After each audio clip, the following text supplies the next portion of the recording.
चलिए देखिए, कल हम लोग उत्तल लेंस के लिए लेंस सूत्र पढ़े थे, या उत्तल लेंस के लिए यूवीएफ में संबंध। ठीक है, आज हम बात करेंगे अवतल लेंस के लिए यूवीएफ में संबंध। ठीक है, तो ध्यान दीजिएगा, जब भी डायग्राम बनाया जा रहा है तो डायग्राम पे फोकस करिए। आप लोग पढ़ने का मतलब बस इतना ही समझते हो कि फेयर रफ में नोट कर लिया और घरे गया फेयर में नोट कर लिया, हो गया पढ़ाई। पढ़ाई का मतलब इतना नहीं है कि रफ से फेयर, फेयर से रफ, रफ से फेयर, ये कोई काम मत करिए। आपका काम होता है कि जो चीज पढ़ाई जा रही है उसको कितना आपने समझा। ठीक है, कॉन्सेप्ट क्लियर अगर है तो समझ लीजिए कि हमको आ रहा है कुछ चीज। अगर कॉन्सेप्ट क्लियर आपका नहीं रहेगा तो फिर रफ फेयर खेलते रहिए, उसका कोई मतलब नहीं है। इसने पूरा फोकस रखिए कैसे बनाया जा रहा है, कैसे उसको बताया जा रहा है, उसके बाद उस समझ लीजिए कॉन्सेप्ट क्लियर हो जाए तब लिखने का काम करिए। आप लोग साथ में, जब मैं यहाँ बनाता हूँ तो आप डायग्राम बनाना शुरू कर देते हो, उसके बाद में सर ये कैसे आया, ये कैसे आया, तो वो चीजें ना करिए, पूरा समझ लीजिए। फिर मैं तो खुद बोलता हूँ जब लिखिए तो लिखिए, जब समझा रहा हूं तो पूरा कंसंट्रेशन बोर्ड पे रखिए। ठीक है, अब देखिए, कल हम लोग उत्तल लेंस के लिए पढ़े थे, आज अवतल लेंस के लिए।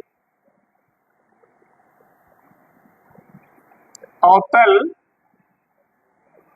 लेंस के लिए, इसके लिए क्या, लेंस सूत्र या यूवीएफ में संबंध। ठीक है, अवतल लेंस के लिए बात करेंगे, तो इसके लिए हम क्या करेंगे, सबसे पहले अवतल लेंस बनाएंगे।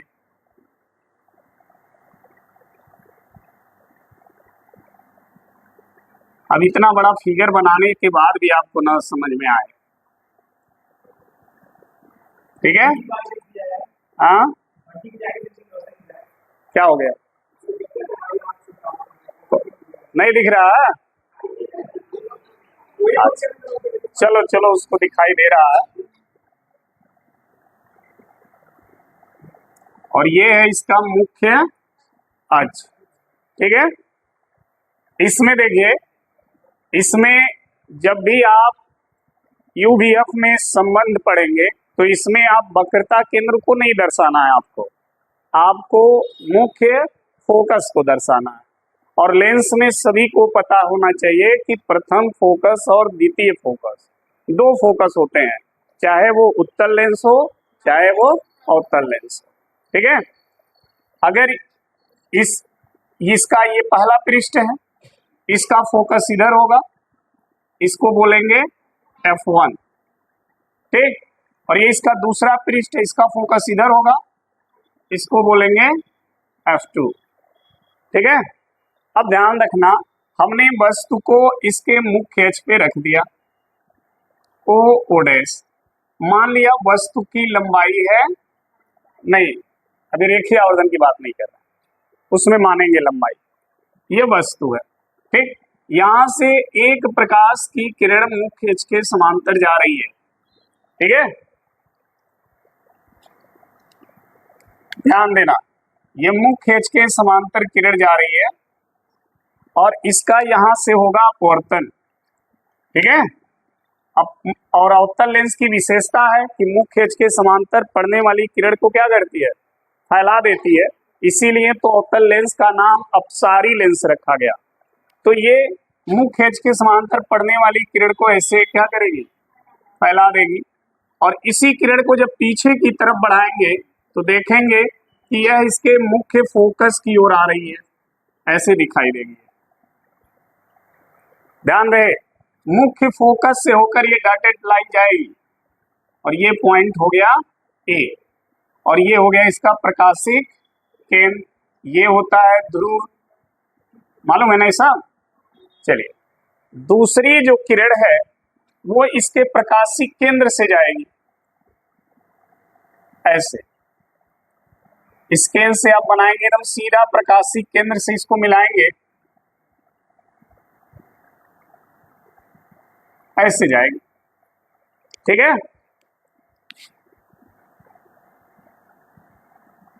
ऐसे। फिगर बनाते समय ध्यान रखिए कौन सी लाइन किस किस पॉइंट से गुजर रही है। ठीक, अब ये दोनों लाइन जो है एक दूसरे को यहां पर देखिए काट रही है, जहां पर काट रही है वहां से मुख्य अक्ष पे लंब खींच दीजिए और ये हो गया वस्तु का प्रतिबिंब आई डैश। ठीक है, ये प्रतिबिंब बन गया। अवतल लेंस ऐसे ही वस्तु का प्रतिबिंब बनाता है। ठीक, अब देखिए इसके प्रकाशीय केंद्र से अगर हम वस्तु की दूरी माने तो क्या मानेंगे, -u, और प्रतिबिंब की जो दूरी होती है, ये प्रतिबिंब है, इसकी दूरी ये भी बाएं तरफ ही है तो माइनस, और ये फोकस दूरी है तो ये हो जाएगा -f। ठीक है, हमने आर्क की बातें इसमें नहीं की क्योंकि वक्रता केंद्र इसमें नहीं है कि वक्रता त्रिज्या होगा, इसमें केवल आपको मुख्य फोकस लेना है। ठीक है, अब इसके लिए हम संबंध कैसे प्रूफ करेंगे वो चीजें आप ध्यान देना। सबसे पहले हम त्रिभुज लेंगे ओ डैश सी, ये बड़ा वाला त्रिभुज देखिए, और फिर लेंगे आई डैश सी। तो लिखेंगे त्रिभुज ओ डैश सी समरूप त्रिभुज आई डैश सी। जब दोनों त्रिभुज समरूप हैं तो इनके भुजा का जो रेशियो होगा वो बराबर होगा, यानी बड़े वाले त्रिभुज की ये लंब वाली भुजा और छोटे वाले त्रिभुज की ये लंब वाली भुजा, इन दोनों का रेशियो हो जाएगा ओ डैश बटे आई बराबर बड़े वाले त्रिभुज की आधार वाली भुजा OC और छोटे वाले त्रिभुज की आधार वाली भुजा, तो हो जाएगा OC बटा IC। और ये हो गया इक्वेशन फर्स्ट। अब हम दूसरे त्रिभुज पे आते हैं। दूसरा त्रिभुज ध्यान देना, ACF1 दिखाइए, ये त्रिभुज दिख रहा होगा, और दूसरा है आई डैश F1। ठीक है, तो लिखेंगे त्रिभुज ACF1 समरूप त्रिभुज आई डैश F1। इनके भी भुजा का रेशियो क्या होगा, बराबर होगा, ये हो जाएगा AC बटा आई डैश, AC बटा आई डैश बराबर बड़े वाले त्रिभुज की आधार CF1 बटे आई, तो लिखेंगे CF1 बटे IF1। अब ध्यान देना ये रेखा मुख्य अक्ष के समांतर है किरण, तो जब मुख्य अक्ष के समांतर है तो ये दूरी और ये दूरी बराबर होगी। यहाँ लिखेंगे चूंकि AC जो है ओ डैश के क्या है, तो AC के जगह हम लिख देंगे बटे आई बराबर CF1 बटे आई, और ये हो गया इक्वेशन। तो लिखेंगे समीकरण 1 और 2 से दोनों का लेफ्ट साइड इक्वल है, राइट साइड आपस में इक्वल होंगे, OC बटा इक्वल टू CF1 बटा IF1। यहां तक क्लियर है। अब देखिए OC दूरी दी गई है, I से C तक दूरी दी गई है, CF1 C से F1 तक की दूरी दी गई है, IF1 I से F1 तक की दूरी देखिए कहीं नहीं दी गई है। तो पहले हम IF1 निकाल लेंगे, कैसे निकलेगा देखिएगा। अभी IF1 को देखिए, समझिए CF1 C से F1 में से CI क्या करेंगे, घटा देंगे, IF1 निकल जाएगा, हो जाएगा CF1 माइनस IF1 क्या है CF1 में से CI क्या किया हमने, माइनस कर दिया। अब देखिए, अब मान रखिए O से C तक का मान, तो -u बटा आई सी, आई से सी तक का मान, तो लिखिए माइनस भी equal to C F one, C से एफ वन माइनस एफ बटा सी एफ वन यानी माइनस, फिर माइनस है सी आई माइनस बी तो प्लस बी हो जाएगा। अब त्रियक गुणा कर दीजिए, त्रियक गुणा करिए, या तो इधर माइनस माइनस कट जाएगा, ठीक है। अब देखो माइनस एफ का गुणा यू में करोगे तो माइनस यू एफ, प्लस भी का गुणा करोगे तो यू भी, बराबर इसका गुणा इधर करोगे तो माइनस एफ भी, यू भी को इधर रहने दो, यू एफ को उधर ले जाओ, यू भी ये उधर जाएगा तो प्लस हो जाएगा, और इधर ये माइनस में है, दोनों तरफ यू वी एफ से क्या करेंगे, भाग देंगे, भाग देने पर, तो जब भाग देंगे तो क्या आएगा, यू वी बटा U V F, U F बटा U V F minus F V बटा यू वी। अब देखो यू वी से यू वी, यू एफ से यू एफ, एफ वी से कट गया, इधर बचा एक बटा एफ, इधर एक बटा वी माइनस एक बटा यू, ठीक है। तो ये हो जाता है अवतल लेंस के लिए यू वी एफ में संबंध या अवतल लेंस का लेंस सूत्र, ठीक है। अब नोट कर लीजिए, मजाक कर रहा,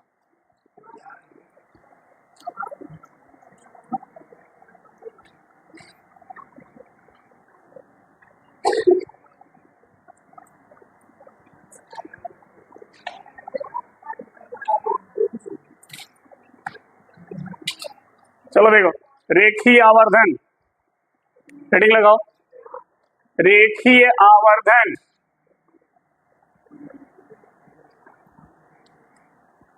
रेखीय आवर्धन क्या होता है रेखीय आवर्धन। देखिए दर्पण वाले केस में भी हम लोग पढ़े हैं रेखीय आवर्धन, जब उत्तल दर्पण अवतल दर्पण पढ़ रहे थे तो उसमें हम लोग रेखीय आवर्धन पढ़े हैं ना, प्रतिबिंब की लंबाई और वस्तु की लंबाई का अनुपात क्या कहलाता है, रेखीय आवर्धन। वही चीज यहाँ भी है, यहाँ भी वही लिखना है, प्रतिबिंब की लंबाई, प्रतिबिंब की लंबाई और वस्तु की लंबाई का अनुपात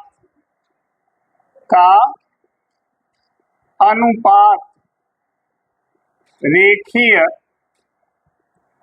आवर्धन कहलाता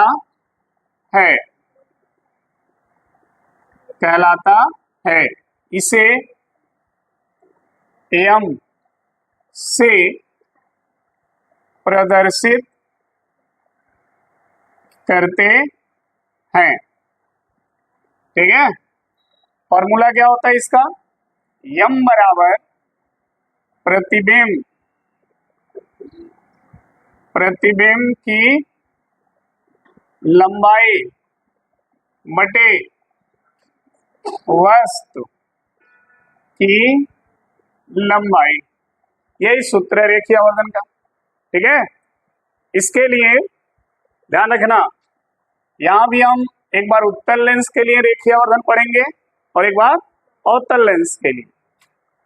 तो यहां पहले हम पढ़ेंगे उत्तल लेंस के लिए। उत्तल लेंस के लिए अगर आपसे पूछा जाए उत्तल लेंस का रेखीय आवर्धन, ठीक है, तो कैसे निकालेंगे, अब ध्यान देना यहाँ पर।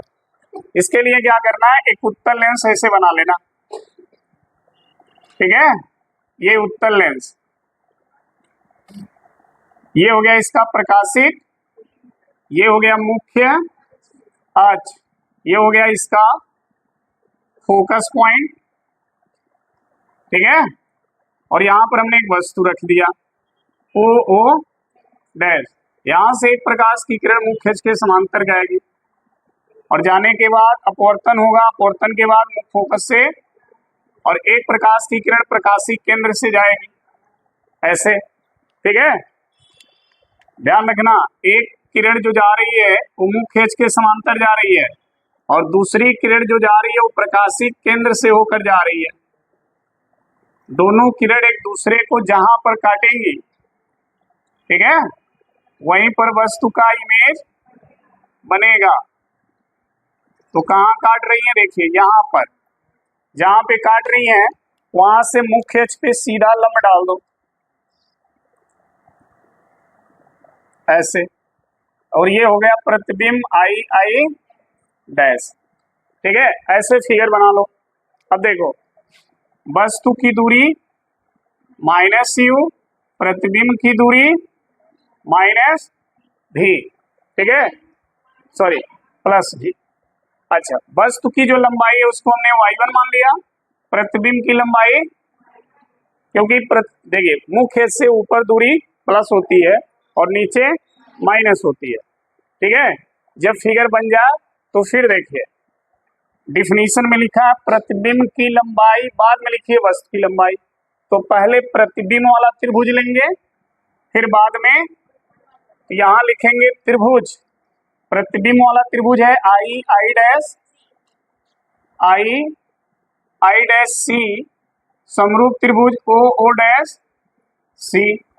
अब प्रतिबिंब वाले त्रिभुज का ये लंब वाली भुजा है आई आई, और वस्तु वाले त्रिभुज की ये वाली भुजा है बराबर प्रतिबिंब वाले त्रिभुज की आधार वाली भुजा सी आई बटे वस्तु वाले त्रिभुज की आधार वाली भुजा ओ सी। आई आई डैश की लंबाई कितनी है, ओ ओ डैश की लंबाई, सी आई की लंबाई, ओ सी की लंबाई माइनस यू। दोनों तरफ देखिए माइनस साइन है, कट जाएगा, माइनस साइन कट जाएगा तो इधर क्या बचा, बाई बराबर, ठीक। ये प्रतिबिंब की लंबाई और ये, और इसी के अनुपात को क्या कहते हैं, तो ये किसके बराबर होगा, तो ये हो गया फॉर्मूला उत्तल लेंस के लिए रेखीय आवर्धन का सूत्र, ठीक है। देखिए दर्पण वाले में जाएंगे तो यहाँ पर माइनस होगा, लेंस में रेखीय आवर्धन क्या होता है, प्लस होता है, ठीक। इसी तरह से अगर हमसे कहा जाए अवतल लेंस के लिए, दूसरा भाग इसका देखिए, अवतल लेंस के लिए बताइए, अवतल लेंस के लिए, तो इसके लिए भी फिर फिगर देखिए, एक अवतल लेंस बनाएंगे, ये अवतल लेंस, ये हो गया इसका प्रकाशिक और ये हो गया इसका मुख्य, इधर हो गया F1, इधर हो गया F2। यहां पर हमने एक वस्तु रखा ओ ओ डैश, एक प्रकाश की किरण मुख्य अक्ष के समांतर गई, अपवर्तन के बाद मुख्य फोकस की ओर आती हुई दिखी और एक प्रकाश की किरण प्रकाशिक केंद्र से चली गई, ठीक है।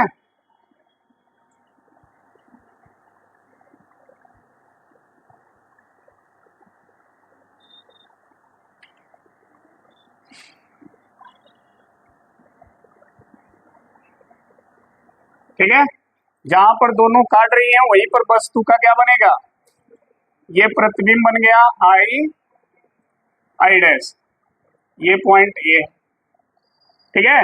देखो वस्तु की दूरी माइनस यू, प्रतिबिंब की दूरी माइनस, क्योंकि बाएं तरफ सब दूरी नापी जा रही है, वस्तु की लंबाई, प्रतिबिंब की लंबाई माइनस y2 ना लिखना क्योंकि ऊपर की तरफ सभी दूरियां हैं।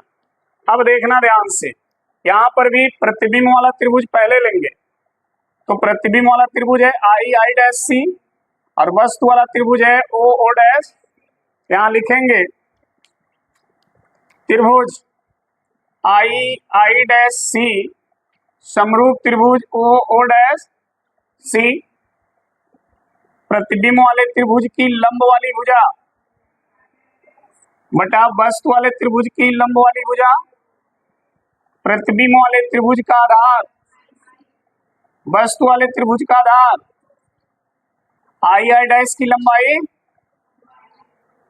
y2 वस्तु की लंबाई IC की लंबाई OC की लंबाई दोनों तो ऊपर नीचे देखिए माइनस है, माइनस क्या होगा कट जाएगा तो क्या बचा y2 बाई बराबर प्रतिबिंब की लंबाई बटे वस्तु की लंबाई रेखीय आवर्धन या नियम। तो ये हो गया उत्तल लेंस का रेखीय आवर्धन।